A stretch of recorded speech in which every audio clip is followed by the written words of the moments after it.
Throughout the ages, the ruling elite have known that man is not alone in the universe. Modern science tells us that space is nothing more than just a dead vacuum. This is not true. An invisible web of energy has been proven to flow throughout the universe, and long ago it was called the ether.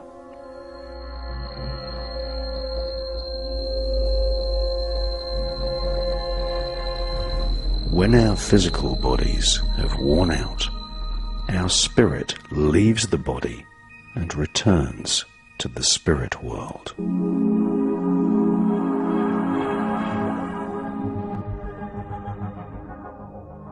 The spirit world is what Buddhists call true reality. This is where the spirits of all living things in the universe live.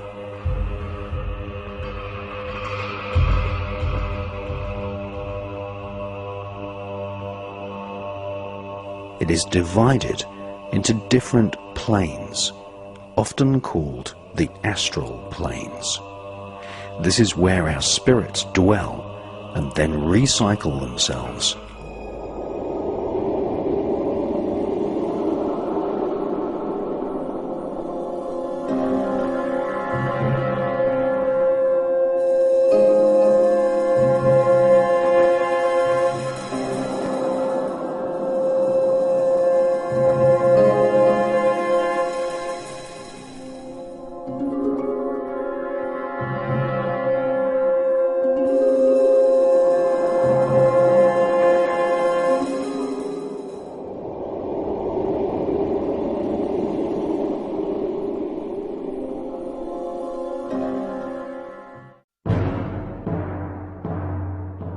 This film exposes some of the highest secrets of the Kabbalah, Freemasonry, the Knights Templar, and the global network of secret societies, loosely described as the Illuminati.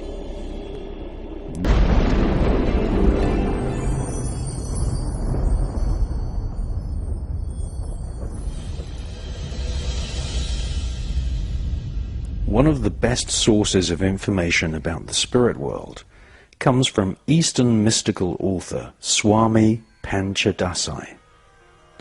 Swami Panchadasai's book, entitled The Astral World, was first printed in 1915. By understanding the spirit world, we can understand the goal of magical ritual performed by the global network of secret societies, witch covens, Freemasons, and Kabbalists.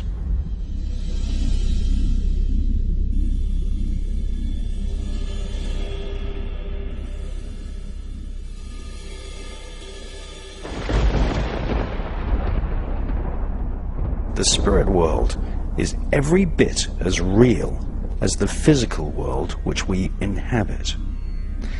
Magical ceremonies work like computer programs, repeating the names of spirits in particular orders, just like a computer language is actually a list of commands. These ancient rituals unlock the subconscious mind and open telepathic gateways to the spirit world. Cults are summoning demons, and some believe they are even summoning the devil himself.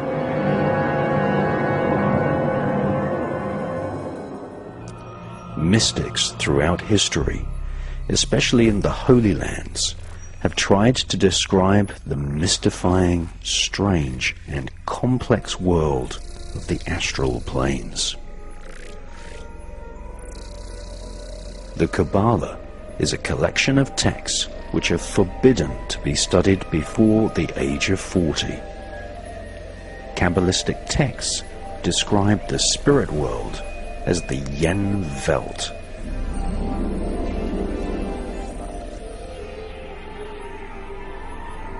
The Kabbalah teaches that there are different, invisible, parallel universes which intersect our own reality.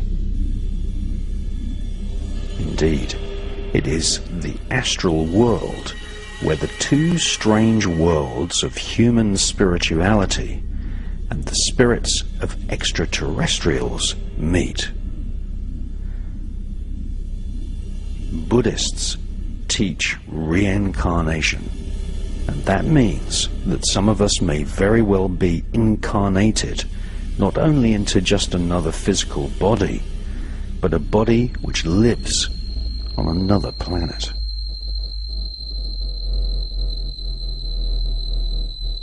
Of the spirit world is the same as the immense hugeness of the physical universe.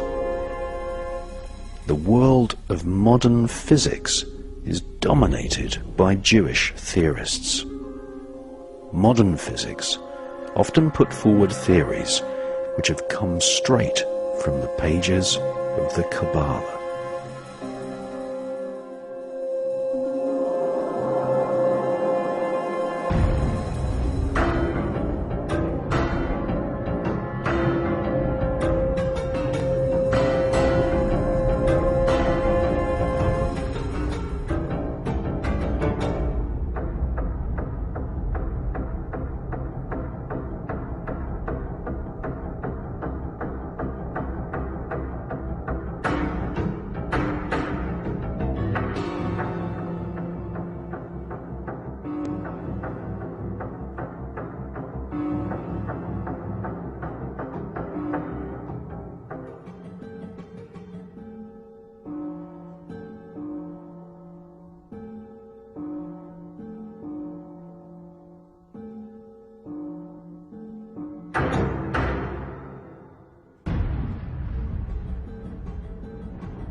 According to the mystical author Helena Blavatsky, the fabled kingdom of Atlantis was destroyed by groups of magicians who summoned demonic forces, eventually destroying a prehistoric civilization, which, some people believe, had crystal, plasma, electrical, and psychic technologies that eventually were used by the pharaohs of Egypt to build awe-inspiring buildings using giant granite blocks which even today's largest cranes would not be able to lift.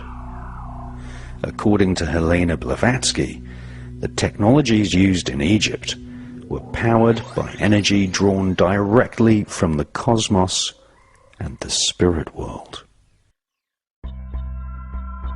Right now, billions of people are living in ignorance, whilst right before their very eyes they watch the physical world being manipulated into violence, war, and chaos.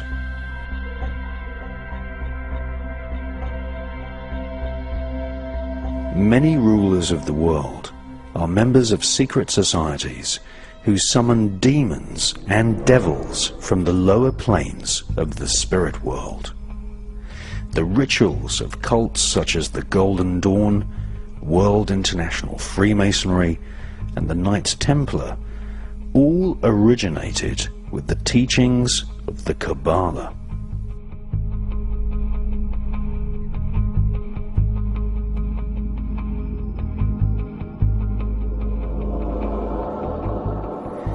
The royal political elite have giant libraries, such as the Beinecke Archive of Rare Books at Yale University, which teach them how to summon forth and command the negative forces of the universe.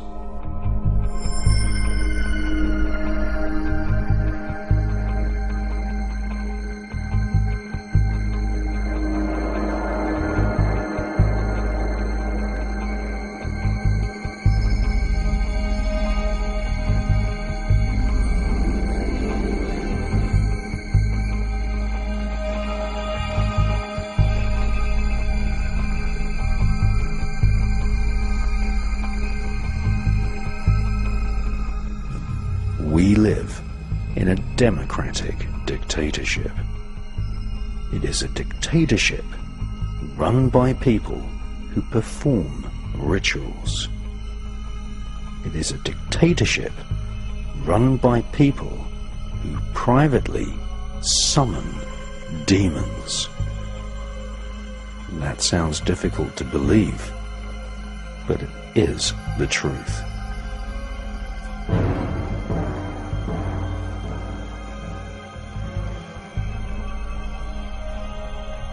Well, I used to publish a magazine all about broadcast technology, radio technology, film technology, lighting, that kind of thing. And a friend of mine worked for a company at film studios just outside London. And he called me up one day and he said, you never guess who's moved in next door with a huge film project? I said, no. He said, it's Stanley Kubrick. And the film that Stanley Kubrick was making, and he'd taken over basically most of the studio complex just outside of London, was Eyes Wide Shut, featuring Tom Cruise. Now, Tom Cruise is an interesting choice because Tom Cruise, it's no secret whatsoever, has had a long-term relationship with a organisation that previously been established by L. Ron Hubbard. Now, L. Ron Hubbard was a science fiction author. He'd collaborated on script ideas for the TV series Star Trek, and was a friend of Jack Parsons, who was a rocket designer, who was one of the guiding lights and one of the founding fathers of Jet Propulsion Labs. And together, L. Ron Hubbard and Jack Parsons conducted a series of magical rituals. And in actual fact, Jack Parsons baptized himself as the Antichrist.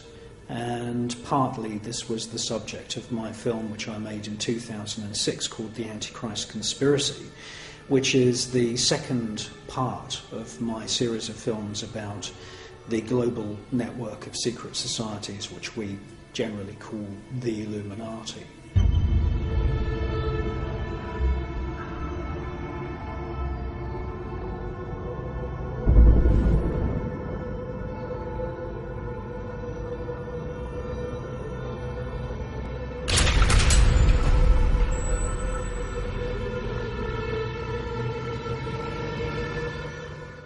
So Eyes Wide Shut is really an expose of these super wealthy people in stately homes. They are, if you like, the American Illuminati, the American aristocracy. And in the film you see a form of black mass. And the black mass is traditionally a satanic version of the Catholic mass. And in the film you see characters dressed as cardinals and a character dressed rather like a pope from the medieval era. And it's a ritual of sex magic witnessed by these super wealthy individuals who disguise themselves using masks which are reminiscent of the Venetian masked balls of the medieval era. And sex magic is a very specialized form of magic. It's really bringing together an atmosphere of psychic tension within the temple and combining this with sexual tension and the energy that is given out at the point of orgasm by the people that are taking part. This sexual energy is offered up to a spirit, and of course in the case of Satanism and various versions of black magic rites, this sexual energy at the point of orgasm is given as a gift to breathe life, as it were, into a demon spirit which is invoked. And at the beginning of the ritual in the film Eyes Wide Shut, we see each of the participants kissing each other. And this is a very common thing that you find in rituals. The high priest or the high priestess would often welcome each initiate to the ritual with a kiss. Now, in black magic, such as the black magic that was practiced by the Knights Templar, and we know for sure that the Knights Templar were involved in very, very dark occultic goings-on, because when the Knights Templar were interrogated, many of them confessed, and one of the confessions was that they used to give each other a sacrilegious kiss. And the high priest of the Knights Templar order used to bare his buttocks to each of the initiates as they entered the temple, and they used to have to kiss the anus of the high priest. And the other things that used to go on at Knights Templar rituals is spitting and trampling on the cross and denying the existence of Jesus Christ. And also a form of necromancy, which is a form of black magic which involves corpses and invoking spirits, summoning spirits, and then implanting these spirits into a dead body or the severed head of a corpse, and trying to watch muscle movements of this head and receive spiritual communication. And these heads were highly prized, and they were kept in silver caskets, and they became known as Baphomets.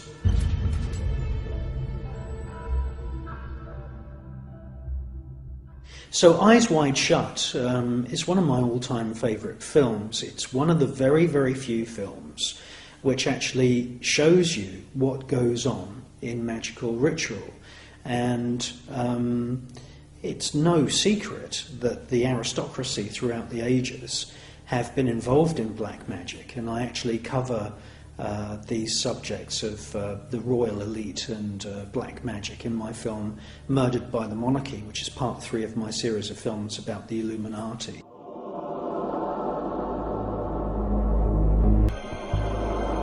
Cuneiform tablets and cylinder seals made in ancient Iraq, the former kingdom of Babylon, tell the story of 2 extraterrestrial star gods coming to Earth and genetically manipulating mankind. These alien star gods were called Enlil and Enki.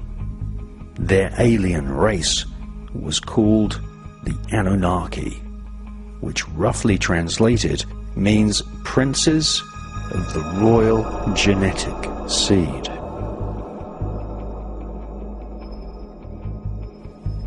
Worship of these alien beings takes many forms, and the royal political elite have built special temples and lodges all over planet Earth, where ceremonies are performed to invoke the spirit of the Anunnaki and other extraterrestrials. This film is about something so obvious that it stares us right in the face, but is never discussed openly. That is, that on every continent of planet Earth, there are giant temples which are aligned to the stars and planets. These temples are actually astronomical calculators, space observatories, and more importantly, they are places devoted to magical ritual. Massive stone temple complexes all over the world, from Cambodia to Mexico, were built for the same reason. These temples were used to summon spirits. The pyramids of Giza are actually astronomical computers, which are no less sophisticated for their time than our computers are for our age. These temples exactly gauge the precise movements of planets, stars, and constellations, so that elaborate magical rituals can be performed at specific times.